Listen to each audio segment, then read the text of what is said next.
Inilit siya ng biyena niyang babae na pumirma ng prenup na hindi alam na ang kanyang ama ay isang lihim na bilyonaryo. Pero, wealthy lumbak, Paki, subscribe at ipaalam sa amin kung saan ninyo pinapanood ang kwentong ito sa comment section. Hindi pa nakapunta si Emily sa isang mansyon dati. Lumaki siya sa isang maliit na apartment na tinatamaan ng araw na may sumisitsit na sahin at ang amoy ng kape ay laging umaalpas mula sa kusina. Kaya nang hawakan ni Ryan, ang kanyang nobyo, ang kanyang kamay at dinala siya sa pamamagitan ng mga glass doors ng Harrop Estate, naramdaman niya na hindi siya lababagay, parang isang bisita sa panaginip ng iba. Ngunit ang pag-ibig ay nagbigay sa kanya ng lakas ng loob. Tinisil niya ang kamay ni Ryan, ngumiti sa mga tao na nagtipon sa marble foyer, at pinaalalahanan ng sarili, ito na ang buhay ko ngayon. Ako ay nabibilang dito. Ang engagement party ay kumikinang sa mga gintong chandelier at magalang na tawanan. Ang mga waiter na nakasuot ng itim na vest ay lumutang na may mga trays ng maliliit na orders. Initigan siya ng mga estranghero ng may bahagyang kuryosidad, ang kanilang mga mata ay lumilipad sa plain silver ring sa kanyang daliri. Suot ni Emily ang kanyang pinakamahusay na damit, maputlang asul, medyo masyadong simple para sa sinid. Hindi niya ito ininda. Nakita niya ang kanyang ama, si Mr. Turner, na nakatayo ng tahimik sa tabi ng bintana, nakakuyom ang mga kamay, malambot ang mga mata sa pagmamalaki. Ang lahat ay naramdaman na posible hanggang sa dumating si Margaret. Si Margaret Harrop, ang ina ni Ryan, ay gumalaw sa pulutong na parang isang reyna. Nagsuot siya ng isang maitim na velvet dress at matalim na diamond earrings. Perpekto ang kanyang tindig, manipis at mapagbantay ang kanyang ngiti. Nang makita niya si Emily, numawak ang kanyang ngiti. Emily, dear. Sabi ni Margaret, ang boses ay makinis tulad ng salamin. Paari ba kitang kausapin ng isa sandali? Sumulyap si Ryan sa kanyang ina, ang aalala ay sumilay sa kanyang mukha. Mom, maliit na usapan lang iyan. Sabi ni Ryan. Pamilya naman tayo. Ang tono ni Margaret ay hindi iwan ng puwang para sa pagtatalo. Tumango si Emily, ang kaba ay pumitik. Temperament, sit, Harrow. Dinala ni Margaret si Emily sa study. Isinasara ang mabigat na pinto sa likuran nila. Tahimik lang silid maliban sa tiking ng isang lumang orasan sa manong. Lumingon si Margaret upang harapin si Emily, ang kanyang magdalang na ngiti ay naglaho. Nagiging direkta ako, Emily. Ang aking pamilya ay nagtayo ng lahat ng mayroon kami sa pamamagitan ng pagsisikap at pag-ingat. Hindi kami take ng risk. Kaya, kailangan kitang pumirma ng prenuptial agreement, bago mo pakasalan ng anak ko. Naputol ang hinina ni Emily. Prenup. Hindi kailanman binanggit ni Ryan, hindi niya iyan babanggitin. Masyado siyang mapagkakatiwalaan. Ngunit hindi ko papayagan ang ganoong uri ng naivety na sirain ang aming pamilya. Hindi ito personal. Sumulong si Margaret, malamig ang kanyang mga mata. Nalinaw ang mga termino. Kung kayo ni Ryan ay maghiwalay sa anumang kadahilanan, wala kang makukuha. Walang ang iyan. Walang suporta, walang play sa aming negosyong. Proteksyon lang ito. Umikot ang isip ni Emily. Mahal ko si Ryan. Hindi ko siya pinapakasalan para sa pera. Iyan ang sinasabi ng lahat. Ang ngiti ni Margaret ay bumalik, ngunit ito ay matalim ng ngayon. Mayroon kang hanggang bukas ng umaga. Kung tatanggi ka, ikakansela ako o ang kasal mismo. Nabilis ang tibok ng puso ni Emily. Alam ba ni Ryan ang tungkol dito? Nagtiwala siya sa akin na hawakan ng mga bagay ng pamilya. Mas mainam kung pumirma ka ng tahimik. Walang gulo. Sigurado ako na maiintindihan ng iyong ama. Sulyap si Margaret sa pinto. Tapos na. Iyon nang. Umalis si Emily sa study. Mabilis ang kanyang mga iniisip. Malamig ang kanyang mga kamay. Nakita niya ang kanyang ama na nakatayo ng tahimik na may baso ng tubig. Tininan niya siya, ang alala ay nasa kanyang banayad na mata. Ni Millie. Ayos ka ba? Pilit siyang ngumiti. Medyo pagod lang, Dad. Iyon na. Sinuri niya ang kanyang mukha sandali, pagkatapos ay tumango. Kung kailangan mong mag-usap, nandito ako. Gusto ni Emily na sabihin sa kanya ang lahat. Ngunit si Mr. Turner ay isang pribadong tao. Nagtrabaho siya ng gusto, binayaran ng mga bill, at hindi kailanman nagreklamo kapag mahirap ang mga oras. Hindi niya kailanman nakita siyang humingi ng tulong. Ngayong gabi, ayaw niyang magdagdag sa kanyang mga alalahanin. Lakabilang silid, nang huli ni Ryan ang kanyang mata. Mukha siyang balisa, na parang naramdaman niya na may mali. Lumakad siya, ipinasok ang kanyang kamay sa kanya. Ryan, maaari ba tayong mag-usap? Ninala niya siya sa balcony kung saan ang mga ilaw ng lungsod ay kumikislap sa ilibaba nila. Anong problema? Nanong niya ng mahina. Nad, alinlangan si Emily. Gusto niyang magtiwala sa kanya. Ninawa niya. Ngunit isang maliit na boses sa kanyang ulo ang buwang mulong, huwag mong sirain ito. Huwag mong gawing mas masahon. Numunok siya. Hininilang ng nanay mo na isipan ko ang kasal, iyon lang. Sumimangot si Ryan. Naaari siyang maging intensi, ngunit gusto lang niya kung ano ang pinakamahusay para sa lahat. Pinisin niya ang kanyang kamay. Nalalampasan natin ito. Nangangako ako. Ngumiti si Emily, ngunit ang kanyang isip ay umiikot. Hindi siya natulog ng gabing iyon. Nakatitig siya sa kisen sa guest room. Ang mga silita ni Margaret ay umalingaw-maw sa kanyang ulo. Kung tatanggi siya, ikakansela ko ang kasal mismo. Masyadong mabilis dumating ang umaga. Umupo si Emily sa gilid ng kanyang kama, nakasuot pa rin na kanyang damit mula sa gabi bago, nakatitig sa sobre na iniwan ni Margaret sa kanyang nightstand. Ang prenop sa loob ay makapal sa legal na wika. Binaliktad niya ang mga pahina, lumabo ang kanyang mga mata. Narinig niya ang katok sa pinto. Ang kanyang ama ay pumasok na may dalang mug ng tsaa. Hindi makatulog, tanong niya, umupo sa tabi niya. Humiling si Emily. Dad, sa tingin mo ba ang mga tao ay maaaring magbago? Hindi niya sinasadya na maging napakaliit ang tunog. Tiningnan siya ni Mr.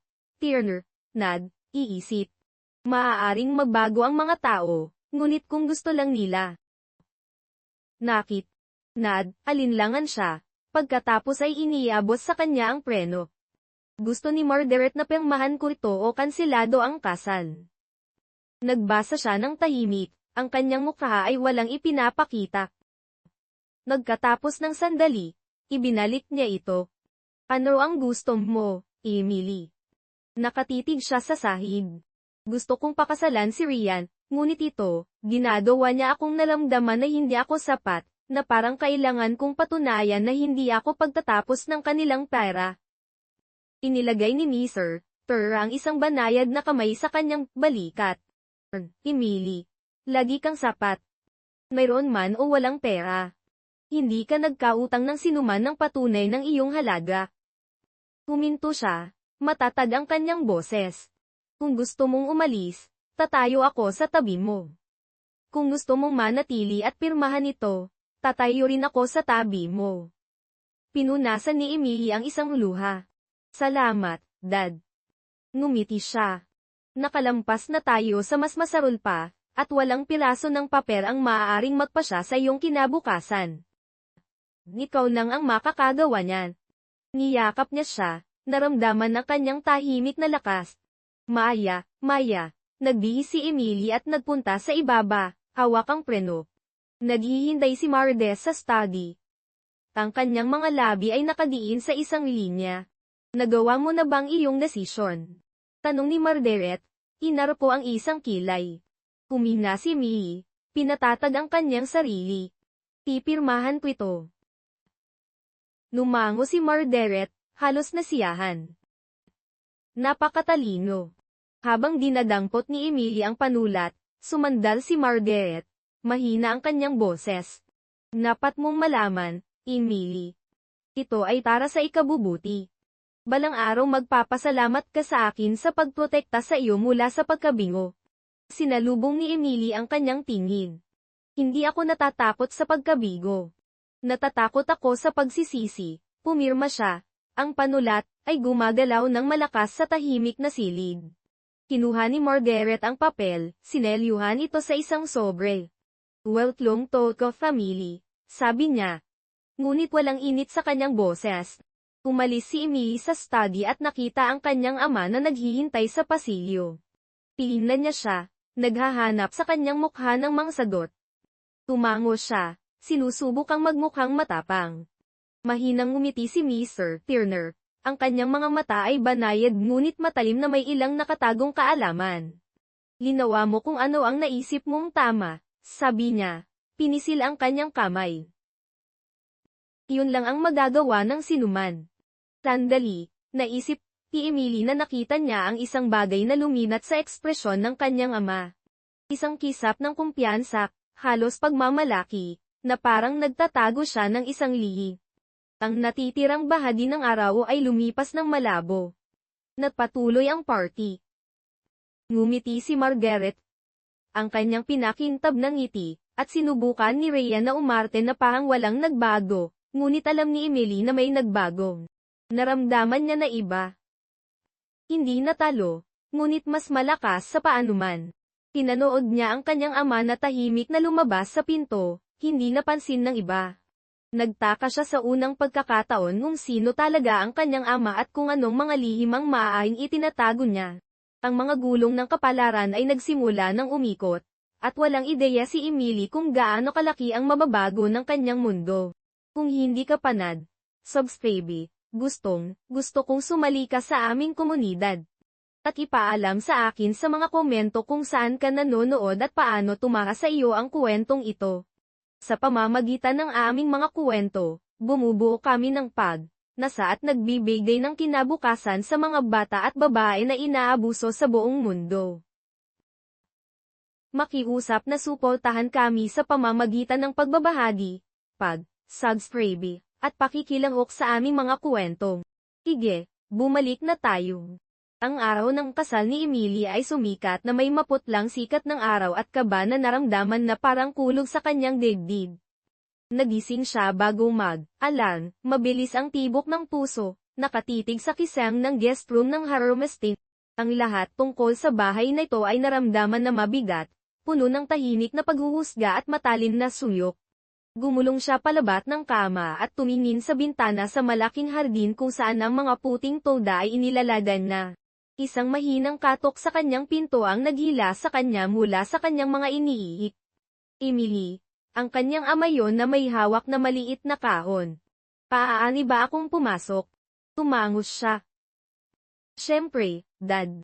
Pumasok siya, kalmado ang kanyang mukha tulad ng dati. Inilagay niya ang tahon sa dresser. Naisip ko na baka gusto mo ito. Ito ay sa iyong ina. Binuksan ni Emily ang kahon at natagpuan ang isang simpleng gintong kuwintas, ng uwi na isinusuot ng kanyang inaaraw, araw bago siya pumanaw. Tinatakbo ni Emily ang kanyang hinlalaki sa pendant, naramdaman ng luha na tumulo sa kanyang mga mata. Salamat. Bulong niya. Sana nandito siya. Tumango si Mr. Turner. Ang kanyang sariling mga mata ay maliwanag. Ipagmamalaki ka niya. Panuman ang mangyaring niyon, tandaan mo lang kung sino ka. Niyakap siya ni Emily, naramdaman ng ilan sa kanyang takot na natunaw. Pagkaraan ng isang oras, nakatayo si Emily sa harap ng salamin sa kanyang wedding dress. Ito ay elegante, ngunit hindi marangyang. Hindi tulad ng mga second downs na sinubukan ni Margaret na itulak sa kanya. Ito ang kanyang pagpipilian, ang kanyang pahalan. Nang pumasok si Margaret sa silid, nakasimangot ang kanyang mga labi, ang kanyang tingin ay napunta ng diretsyo sa kwintas. Iyan ay kaakit. Akit, sabi ni Margaret. Ngunit sa palagay ko ay nababagay ito. Ngumiti si Emily ng magalang. Ito ay aari ng aking ina. Hindi ako magsusukat ng iba. Bumunto, hinina si Margaret. Pagkatapos ay pumalakpak. Talika, paras na. Huwag mong hayaan ang lahat na maghintay. Ang seremonya mismo ay mukhang perpekto mula sa labas ng mga bulaklak, ang musika, ang mga bisita sa designer suites. Nito ay isang larawan para sa isang magazine. Ngunit sa loob, naramdaman ni Emily na parang siya ay naka-display. Ang bawat dalaw niya ay hinuhustahan. Si Margaret ay naglalakad sa mga gilid, bumubulong sa kanyang mga kaibigan. Paminsan-minsan ay sumusuyap kay Emily na parang sinisiguro na hindi siya gumawa ng anumang nakakahiyang. Mukhang nerbiyoso si Ryan habang kinuha niya ang kanyang kamay sa arta. Ayos ka ba? Gulong niya. Tumango si Emily. Tayos ako kung ayos ta. Ngumiti siya, ngunit ang kanyang mga mata ay tumingin sa nakaraan niya kung saan nakaupo si Margaret Stone, freeze sa harap na hilera. Ang mga vows ay sinabi, ang mga sinsin ay ipinatpalit, at ang palakpakan ay umalinaw sa buong damuhan. Sila ay takan. Sinubukan ni Emily na hayaan ang kanyang sarili na makaramdam ng kagalakan, ngunit ang bigat ng lahat, ang prenup, ang mga banta ni Margaret, ang tahimik na babala ng kanyang ama, ay pumilit sa kanya. Sa reception, tumayo si Emily sa gilid sandali, humihina. Lumapit si Margaret, na may dalawang kaibigan niya sa lipunan, parehong puno ng mga brilyante. Well, sabi ni Margaret, hawak ang kanyang basong, na parang sandata. Congratulations, Emily. Nagawa mo. Ang isa sa kanyang mga kaibigan ay sumingit. At ngayon ikaw ay tunay na bahagi ng pamilya. Nano ang pakiramdam? Tumayol si Emily ng tuwin. Nagpapasalamat ako. Alam ko kung ano ang ibig sabihin ng kumita ng isang lugar sa isang lugar. Ang ngiti ni Margaret ay humigpit. Sana ay patuloy mong kumita yon. Tumawa ang mga kaibigan na paang nagbigay si Margaret ng isang matalino na biro. Tinuyom ni Emily ang kanyang panga. Sa sandaling iyon, ang kanyang ama ay lumitaw sa tabi niya, tahimik tulad ng dati. Excuse me, Neddy. Pwede mo bang hiramin ang anak ko?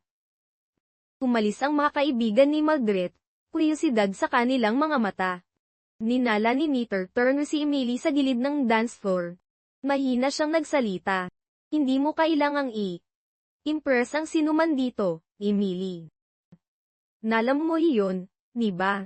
Tinisil niya ang kanyang kamay. Alam ko, Dad. Tiningnan niya ang pulutong, nanonood kay Margaret. Ang pagmamataan ng babae na iyan ay magiging kanyang pagkawalak. Huwag mong hayaan siyang kalugin ang iyong pag-iisip sa sarili.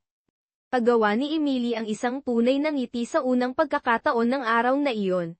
Ang gabi ay nagpatuloy at nakahanap si Margaret ng mga bagong paraan upang gawin ang kanyang punto. Ninambalan niya sina Emily at Ryan sa panahon ng kanilang unang sayaw upang ayusin ang bill ni Emily. Gumawa siya ng mga matatalin na komento tungkol sa simpleng paglaki ni Emily na manininig ng sinuman na makikinig. Nang pumunta si Emily upang tingnan ng kanyang ama, nakita niya si Margaret na nakikipag-usap sa kanya. Ang kanyang tono ay matigas na magalang. Turner, dapat kang maging sobrang ipinagmamalaki. Si Emily ay tiyak na determinado siya. Tinalubong ni Mr. Turner ang kanyang tingin ng kamado. Laging alam ni Emily kung sino siya. Iyan ay mas mahalaga kaysa sa pera. Kumuhap si Margaret. Natapon sandali. Siyempre, ngunit ang ambisyon ay dapat nagabayan. Hindi ka ba sumasang-ayon? Ngumiti siya. Ang ambisyon ay walang kabuluhan kung walang karakter. Suminggit ang mga mata ni Margaret. Ngunit wala siyang sinabi pa. Nakaramdam si Emily ng pagmamadaling ng pasasalamat para sa tahimik na lakas ng kanyang ama. Nang maglaon, habang nagsisimula ng umalis ang mga bisita, kinorner ni Margaret si Emily malapit sa mesa ng regalo. Ang kanyang boses ay mahina, halos isang bulong. Sana ay naiintindihan mo, Emily, na ang iyong posisyon sa pamilyang ito ay nakasalalay sa katapatan. Ang prenup ay hindi lang tungkol sa pera. Ito ay tungkol sa tiwala. Patunayan mo na karapat. Dapat ganito. Tinitigan siya ni Emily, tumataas ang galit. Ang tiwala ay napupunta sa dalawang paraan. Margaret, pumirma ako sa iyong mga papeles. Pinakasalan ko ang anak mo. Wala na akong natitira pang patunayan. Kumislap ang mga mata ni Margaret. Nakikita natin. Umalis siya. Iniiwan si Emily ng isa sa gitna ng mga regalo. Pagkatapos ng party, tumakas sina Emily at Ryan sa kanilang bagong apartment. Ito ay maganda ng naka-furnish, isang regalo mula sa pamilya Harrow. Ngunit naramdaman na mas katulad ng isang miso kaysa sa isang tahanan. Umupo si Ryan sa gilid ng kama, inilagay ang kanyang mga kamay sa kanyang buhok. Humihingi ako ng paumanhin tungkol sa aking nanay, sabi niya ng tahimik. Siya ay komplikado. Umupo si Emily sa tabi niya. Maaari mo siyang panindigan. Aram mo. Umiling si Ryan. Hindi ganoon kadali. Palagi siyang ganito. Hinokontrol niya ang lahat. Ang boses ni Emily ay banayad ngunit matatag. Tasal na tayo, Mian. Dapat ito ay tayo, hindi tayo, kasama ang nanay mo. Tiningnan niya siya, hindi sigurado. Bigyan mo ako ng oras. Malalaman ko ito. Gusto niyang maliwala sa kanya, ngunit may isang bagay sa kanyang boses ang naramdaman na walang laman. Lumipas ang mga araw. Sinigurado ni Margaret na siya ay laging kasangot. Numawag siya tungkol sa finances, igiliit na makita ang mga resibo, at nagpadala pa ng isang family accountant upang tulungan si Emily na pamahalaan ng sambahayan. Nagbigay siya ng mga pahiwatig tungkol sa kung ano ang dapat isuot ni Emily, kung sino ang dapat niyang kaibiganin, kung paano siya dapat umarte. Naramdaman ni Emily na nakakal. Sinubukan niyang makipag-usap kay Ryan, ngunit abala siya sa trabaho, malayo, nagagambala. Isang hapon, nakatanggap si Emily ng tawag mula sa kanyang bangko. May humiling ng access sa kanyang mga personal na account. Nang tanungin niya kung sino, alinlangan ang banker. Pagkatapos ay sinabi, Margaret Harrow. Nanginginig ang mga kamay ni Emily habang ibinaba niya ang telepono. Tumawag siya kay Ryan, ngunit binaliwala niya ito. Gusto lang ng nanay ko na siguraduhin na ang lahat ay in order. Nag-aalala siya, iyon nang, iginiit ni Emily. Hindi lang siya nag-alala, niyan. Sinusubukan niya akong kontrolin. Time. Nahimik siya sa loob ng mahabang sandali. Nakausapin ko siya. Ngunit walang nagbago. Sa pagtatapos ng linggong iyon, inanayaan ni Turner si Emily para sa tanghalian. Nagkita sila sa isang maliit na kain na malayo sa Harrow Estate. Nakikinig siya habang ibinuhos ni Emily ang lahat. Ang panghihimasok ni Margaret, ang mga dahilan ni Ryan, ang patuloy na pakiramdam ng pagiging pinapanood. Nakikinig si Mr. Turner ng tahimik. Pagkatapos ay umabot sa buong mesa. Emily, hindi mo kailangang labanan ito ng mag-isa. Nandaan, minsan ang pinakamalakas na bagay na maaari mong gawin ay manindigan, kahit na nakatayo ka ng mag-isa. Tumango si Emily, isang pakiramdam ng pagpapasya ang nabuo sa kanyang dibdib. Habang umalis sila, si Mr. Turner ay gumawa ng isang tahimik na tawag mula sa bangketa. Ang kanyang boses ay mahina, parang negosyo. Hindi narinig ni Emily ang mga detalye. Ngunit namuli niya ang isang linya habang ibinaba niya ang telepono. Siguraduhin na ang lahat ay handa. Malapit na ang oras. Tiningnan ni Emily ang kanyang ama. Nagulat. Ngumiti lang siya, ang parehong kalmado na kumpiyansa sa kanyang mga mata. Sa unang pagkakataon mula noong kasal, naramdaman ni Emily ang pag-aasa. Naglakad siya palayo mula sa kay. Determinado na hanapin ang sarili niyang lakat. Ang web na iniikot ni Margaret ay mahigpit, ngunit hindi hahayaan ni Emily ang kanyang sarili na makulo. Hindi na yon. At sa isang lugar sa likuran, ang lihim na plano ng kanyang ama ay gumagalo na. Hindi napagdanto ni Emily kung gaano kabilis ang isang tahanan ay maaaring naramdaman na pa ang isang kulungan. Ang mga dingding ng apartment ay tila nagsasara ng kaunti pa bawat araw. Ang hangin ay lumalaki ng mas mabigat sa bawat tawag. Bawat pagbisita mula kay Margaret. Nang masakit ay kung paano ibinaba ni Ryan ang kanyang ulo, laging nasa kanyang telepono, laging nasa trabaho o abalang. Naramdaman niya na iisa pa ang isang bisita sa sarili niyang buhay. Nagsimula ito sa maliliit na bagay. Si Margaret ay dadaan ng walang abiso, iniinspeksyon ang kanilang apartment na parang sa kanya. Inukutsa niya ang mga dekorasyon, komento sa kakulangan ng taste ni Emily, at minsan ay nagmungkahi pa na mag-sign up si Emily para sa etiquette classes. Tinanatili ni Emily ang kanyang pagiging kalmado, ngunit nakakapagod ito. Miss niya ang tahimik na init ng kanyang ama. Ang ginhawant ng kanilang lumang apartment. Tinawagan niya siya ng madalas, nagpapasalamat para sa kanyang kalmado na boses. Isang maulan na Martes ng hapon, ang lahat ay nagbago. Aayos si Emily ng mga bill nang mapansin niya ang isang bank statement na hindi niya nakilala. Nalilito, kinuri niya ang kanyang account. Ilang malalaking withdrawal ang ginawa sa kanyang pangalan. Mabilis ang tibok ng puso niya. Tam niya na hindi niya hinawakan ng pera. Dinan niya ang bangko. Ito si Emily Herbro. Kailangan kong malaman kung sino ang access sa akin account. Inilagay siya ng banker sa ong. Pagtatapos ng isang minuto, bumalik siya. Ang mga withdrawal ay autorisado ni Margaret Herbro. Bumaba ang tiyan ni Emily. Hindi siya nasa account ko. Paano yun posible? Nagbigay siya ng mga dokumento kasama ang iyong pirma. Sabi ng backer. Sobrang humihingi ako ng paumanhin, ma'am. Ibinaba ni Emily ang telepono. Nanginginig ang mga kamay. Taramdaman niya ng malamig, pinagtaksilan, nilabad. Nang gabing iyon, umuwi si Ryan ng Willie. Kinalubong siya ni Emily sa pinto hawak ang statement. Kailangan nating mag-usap, sabi niya. Mukha siyang pagod. Naaari pa itong maghihintay. Mahaba ang araw, po. Hindi maaari. Ang kanyang boses ay matalin.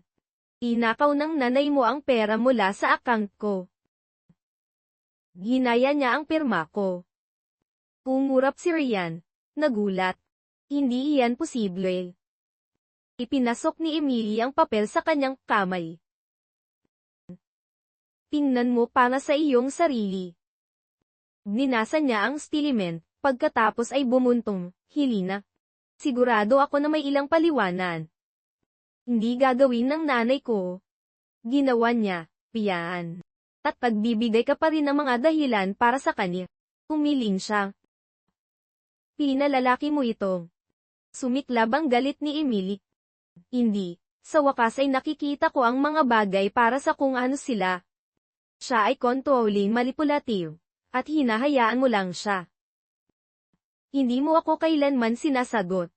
Tumalikod si Ryan. Siya ang nanay ko.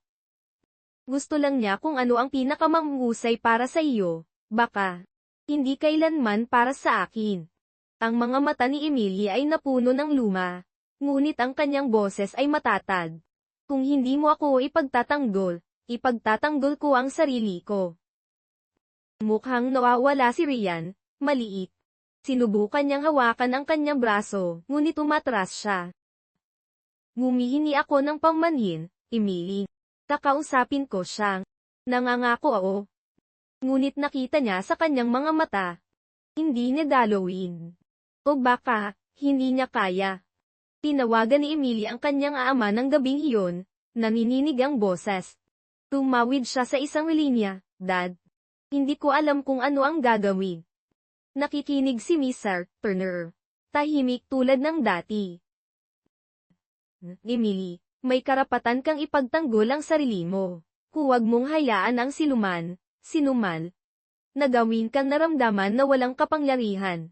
Tayo kung sumuko sa kasal ko, Bulong ni Emily. Hindi ka sumusuko, sabi niya ng marahan. Lumalaban ka para sa iyong dignidad. Mahalaga iyan. Tinunasan ni Emily ang kanyang mga mata. Salamat, Dan. Alinlangan siya, pagkatapos ay sinabi, may isang bagay na dapat mong malaman. Ang mga taong nagsasamantala sa iba ay madalas iisip na siya ay hindi matitinad, ngunit ang pagmamataas ay nauuna sa pagbagsak. Ang kanyang mga salita ay nakasabit sa hangin matapos ang tawag. Nang sumunod na araw, dumating si Margaret nang walang abiso, puno ang mga braso ng mga shopping bags. Nagdala ako ng ilang bagay para sa apartment, sabi niya, naglalakad katabi ni Amy. Nailangan mo ng tamang curtains. Ang mga ito ay sola. Hindi abala si Emily na itago ang kanyang galit. Wala kang karapatan na hawakan ang pera ko. Ang ngiti ni Margaret ay kasing lamig ng yelo. Tumutulong lang ako. Mukha kang napuno. Hinaya mo ang pangalan ko. Bawi ni Emily. Iyan ay illegal. Nagtibit, balikat si Margaret, inilagay ang mga bag. Walang maniniwala sa iyo.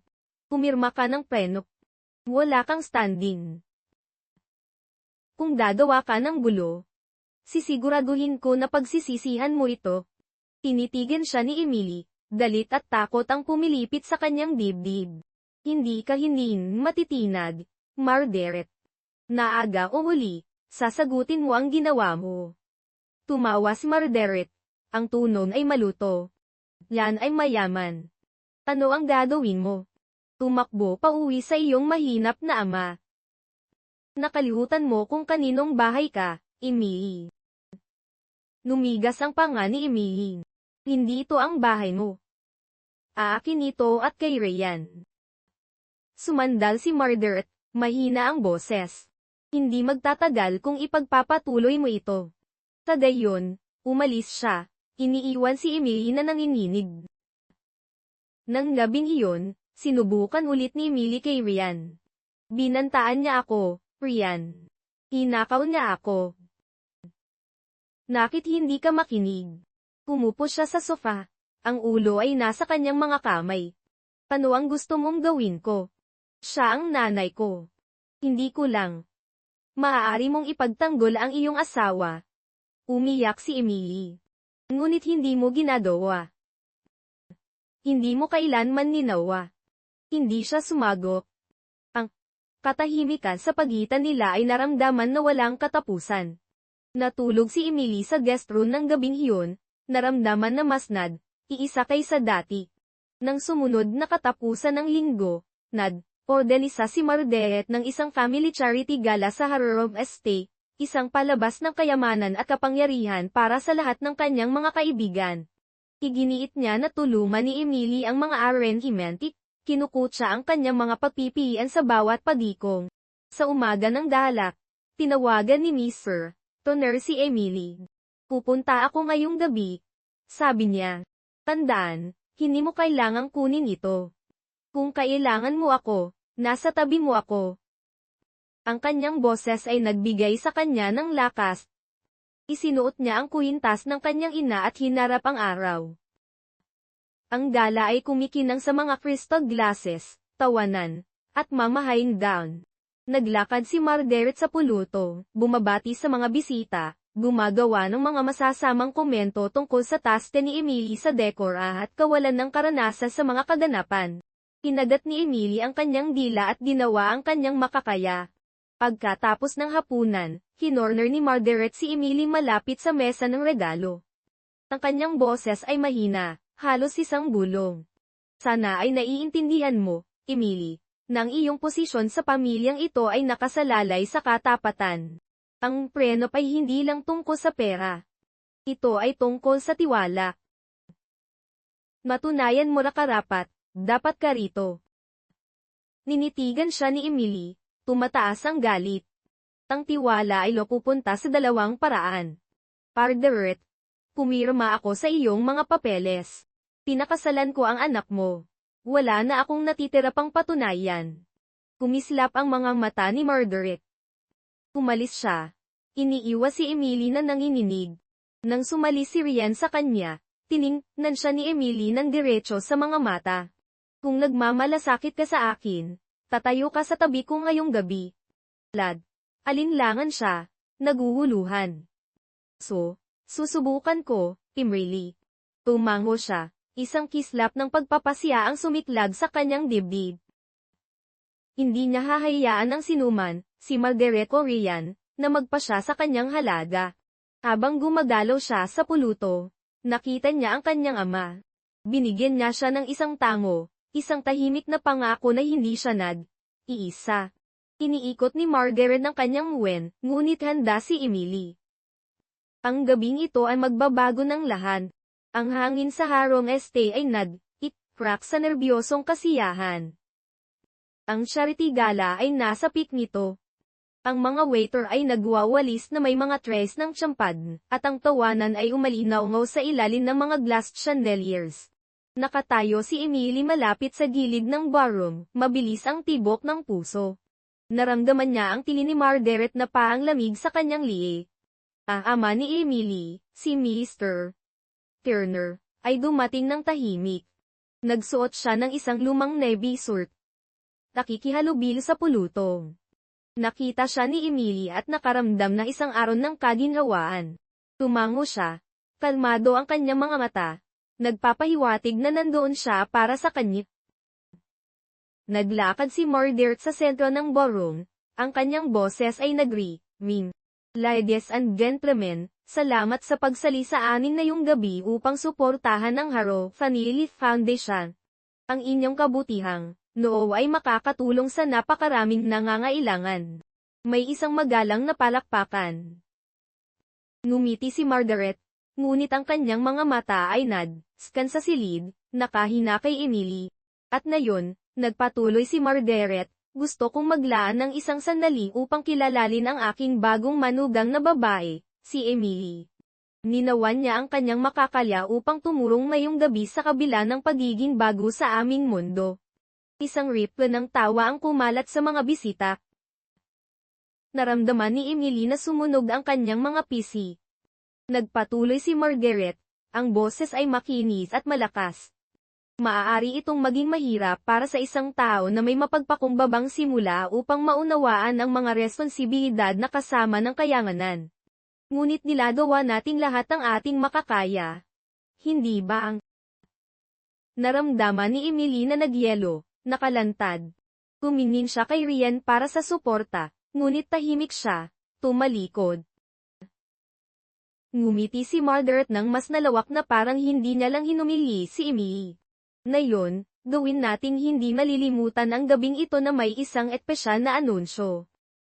Nang Harong Family ay donate ng 100,000 sa charity sa pangalan ni Emily upang sa wakas ay maiugnay siya sa tunay na kabutihang loob. Pumalakpak ang puluto, ngunit narinig ni Emily ang puuyang na gilid. Ginamit ni Margaret ang kanyang pangalan upang stenhin ng isang pampublikong insulto.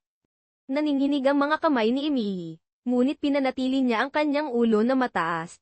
Habang naglaho ang palakpakan, isang boses ang tumaas mula sa likod ng silig. Kung maaari akong magsalita ng ilang salita. Sumurong si Mr. Turner. Ang kanyang boses ay matatag at malinaw. Umurap si Margaret, nagulat. Chantel, sir. Terror, sabi niya, dismissive. Naglakad si Mr. Turner sa harap, ang pulutong ay nanonood ng may kuryosidad. Kuminto siya, nakatingin sa mga bisita, pagkatapos ay kay Margaret. Gusto kong pasalamatan ang lahat dito para sa kanilang kabutihang loob, sabi niya. Ngunit sa palagay ko may isang bagay na mahalaga na kailangang sabihin ngayong gabi. Lumingon siya kay Margaret. Marami kang sinabi tungkol sa charity, Margaret. Tungkol sa pagbibili. Ngunit ang tunay na kabutihang loob ay hindi sinusukat sa pera o patis. Ito ay sinusukat sa kung paano natin tinatrato ang iba, lalo na ang mga hindi makapagbigay ng anuman bilang kapalit. Naniga si Margaret. Hindi ito ang oras para sa isang lecture. Lagtas ng kamay si Miss Turner. Ama ka. Margaret. Taya. Gawin kong sentlan. Sa loob ng maraming taon, Pinanood kitang trinato ang aking anak na parang isang tagalabas. Hiniling mo na pumirma siya ng kanyang mga karapatan. Sinubukan mo siyang umilik at ginawa mo siyang naramdaman na maliit. Isang katahimikan ang bumagsak sa silid. Ang mga bisita ay lumingon ng nagulat habang ang maskara ni Margaret ay dumulas. Ang boses ni Mr. Kearner ay lumakas. Alam mo, Margaret, hindi ikaw lang ang nakakaalam tungkol sa kayamanan. Ako ang anonymous donor na tahimik na nagpopondo sa pinakamalaking proyekto ng Harok Foundation sa loob ng nakaraang dekada. Ako ang gumawa ng gala ngayong gabi na posible. Sumabog ang silid sa mga buluman. Nakatitig si Margaret, hindi makapagsalita. Nagpatuloy si Mr. Turner, hindi ko kailanman ginusto na lumaki ang aking anak na babae na spoiled o mayabang. Kaya pinanatili kong pribado ang aking sayamanan. Nais kong malaman niya ang halaga ng kabaitan, pagsisikap, at respeto, mga bagay na hindi mo mabibili sa pera o kapangyarihan. Tiningnan niya si Emily. Ang pagmamalaki ay sumikat sa kanyang mga mata. Si Emily ang pinakamalakas na tao na kilala ko. Mas narapat, dapat siya kaysa sa paraan ng kanyang pagtato nito. Nabawi ni Margaret ang kanyang boses, nanginginig. Hindi mo maaaring patunayan ang anuman sa mga ito. Ngumiti si Mr. Turner, malamig at kalmado. Hindi ko kailangang patunayan ang anuman. Alam na ng mga taong mahalaga ang katotohanan. Tumayo si Ryan, sa wakas ay binaliwala ang kanyang katahimikan. Mom, paano mo nagawa ito? Si Emily ang asawa ko. Dapat siya sa respeto mula sa simula. Hinayaan sitang tatalakayin siya at humihingi ako ng paumalin. Ang boses ni Margaret ay manipis. Ginawa ko ito para sa iyo, Ryan. Upang protektahan ka. Humiling si Ryan. Hindi. Ginawa mo ito upang kontrolin kami. Tapos na akong hayaan mong gawin iyon. Naramdaman ni Emily na nanunuyo ang luma sa kanyang mga mata, ngunit sa pagkakataong ito ay luha ng ginhawa. Lumipat ang silid. Ang mga kaibigan ni Margaret ay nagsimulang bangulo, ang ila ay lumayo. Ang kapaligiran ay nagbago. Ang simpatiya at respeto ay lumipat kay Emily at sa kanyang ama. Lumingon si Mr. Turner kay Emily, lumambot. Wala kang utang sa sinuman dito. Malaya kang pumili ng sarili mong buhay. Humila si Emily, malinaw ang kanyang boses. Salamat, Dad. Alam ko kung sino ako, at hindi ko hahayaan ang sino man na magpasya sa aking halaga ulit. Ang kapangyarihan ni Margaret ay natunaw sa katahimikan na sumunod. Sa unang pagkakataon, mukha siyang tunay na nawawala. Lumipat si Ryan sa tabi ni Emily, pagsisisi sa kanyang mga mata. Humihingi ako ng paumanhin, Emily. Dapat sana ay ipinagtanggol kita. Maaari mo ba akong patawarin? Tiningnan siya ni Emily, pagkatapos ay ang kanyang ama, pagkatapos ay bumalik kay Margaret. Ang kanyang sagot ay kalmado at matapat. Nailangan ko ng oras upang mag-isip, iyan. Kailangan kong pumili kung ano ang tama para sa akin. Ang gala ay natapos ng awkward. Iniiwasan siya ng mga kaibigan ni Margaret, ayaw makita sa kanyang tabi. Sinubukan ni Ryan na makipag-usap kay Emily. Ngunit nanatili siyang malapit sa kanyang ama. Sakot siya sa daan pauwi. Sumandaw si Emily sa balikat ni Mr. Turner. Hindi ko kailanman alam na ikaw ay isang bilyonaryo, bulong niya. Ngumiti siya ng banayan. Hindi ko kailanman ginusto na malaman ng mundo. Ang gusto ko lang ay mamuhay ka sa sarili mong mga halaga, hindi sa mga patakan ng iban.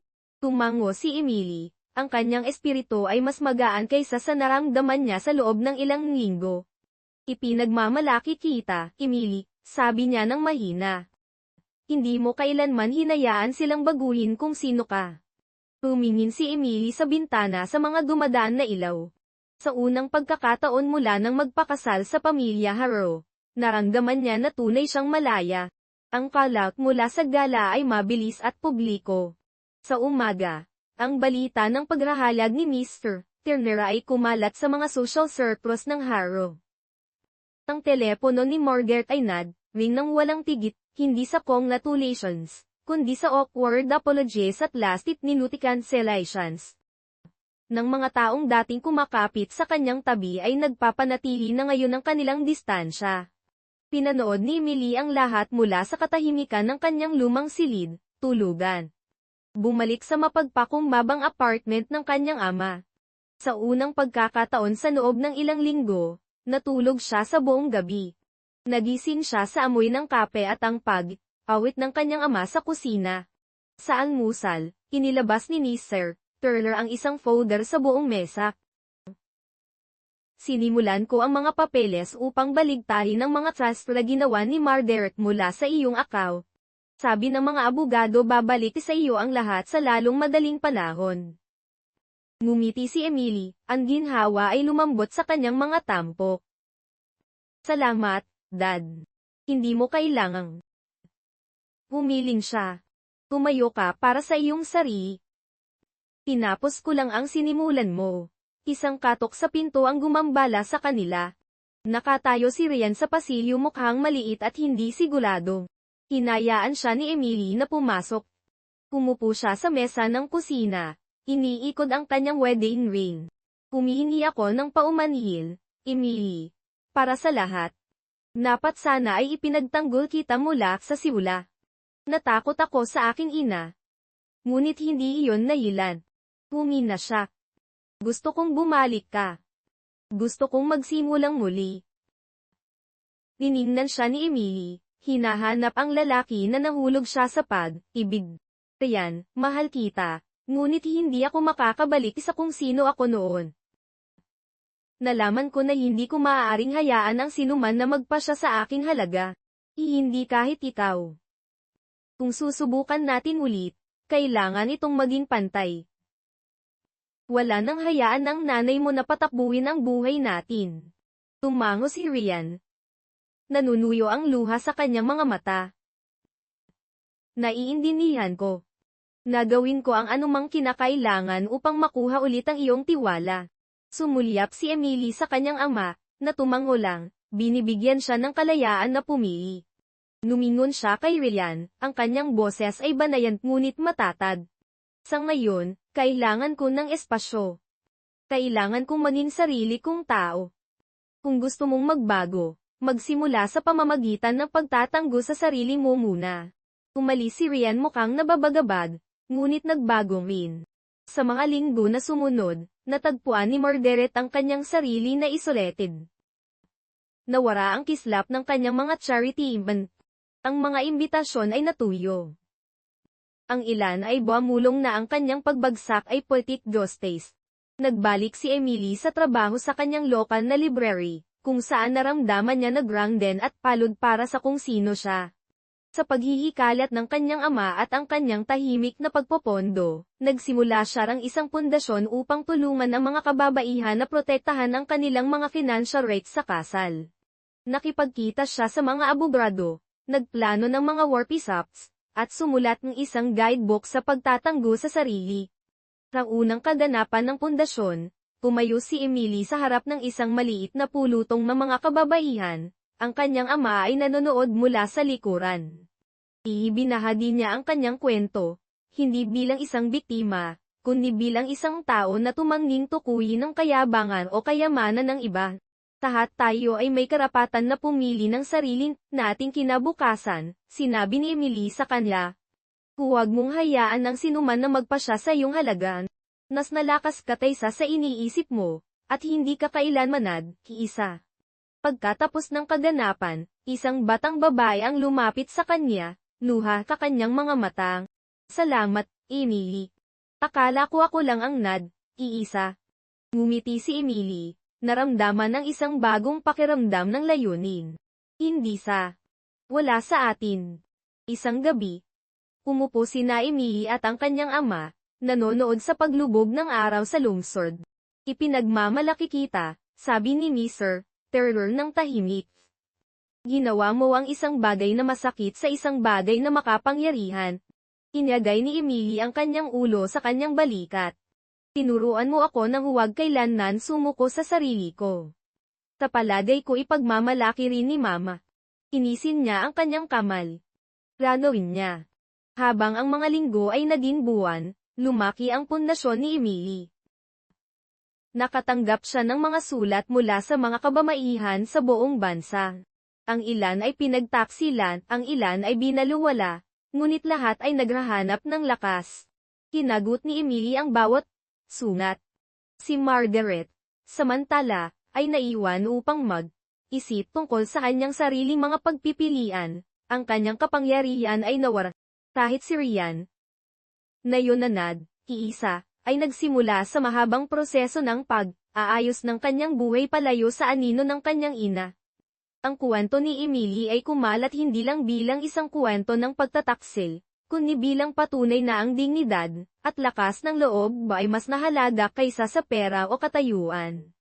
Moral: huwag mong hayaan ang sinuman na magpasya sa iyong halaga. Ang kayamanan, kapangyarihan, at katayuan ay walang laman kung walang karakter. Ang tunay na lakas ay matatagpuan sa pagtatanggol sa sarili at sa pag-angat ng iba na nangangailangan ng boses.